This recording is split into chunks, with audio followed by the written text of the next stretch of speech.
There's something very important happening right now that has to do with the way in which our Mother, the Earth, is waking up in us.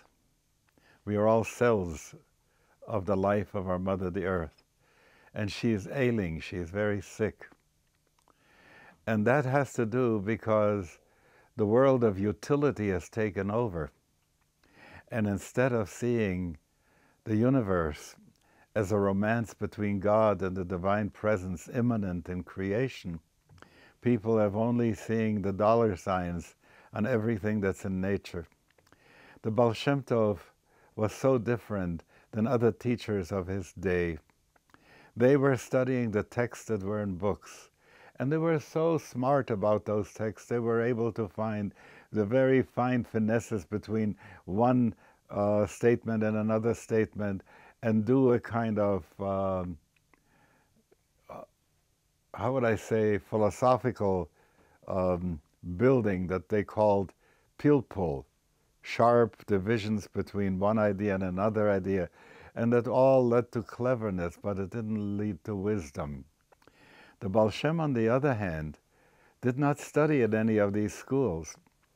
He lived and studied from nature. And so he got to understand when people would say he knew the voices, he could hear the speech of birds and of the trees, which is not that they were speaking in human language. It means that he had tuned in to the frequency where they were communicating. Most people don't believe that plants can communicate with each other, but that's precisely what is happening.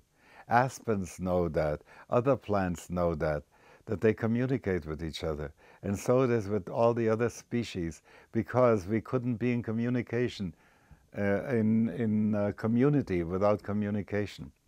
So the Baal Shem Tov knew that. So there's this wonderful story. You're going to ask for that later on. I might as well tell it to you right now. When the person who became his successor first came to him, because the Baal Shem Tov was known as a natural healer. He knew how to deal with herbs and with other kinds of ways of getting people's bodies to be healthy again. What that meant was that the body wants to be healthy, but sometimes there are blockages, and he knew how to remove them. So the Maggid of Mezrich, Dov Ber was his name, came to the Baal Shem Tov first in order to be healed. But he also wanted to find out, what does the Baal Shem Tov know? Because people said that he had such great awareness, such great deep knowledge. So the Baal Shem Tov said to him, do you know this particular text by Rabbi Isaac Luria, who was supposed to be the greatest Kabbalist that we ever had?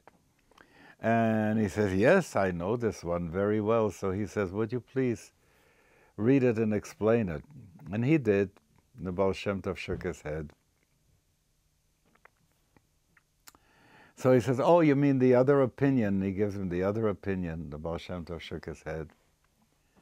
So he says, if you know better, then tell me. He says, stand up. And he stood up.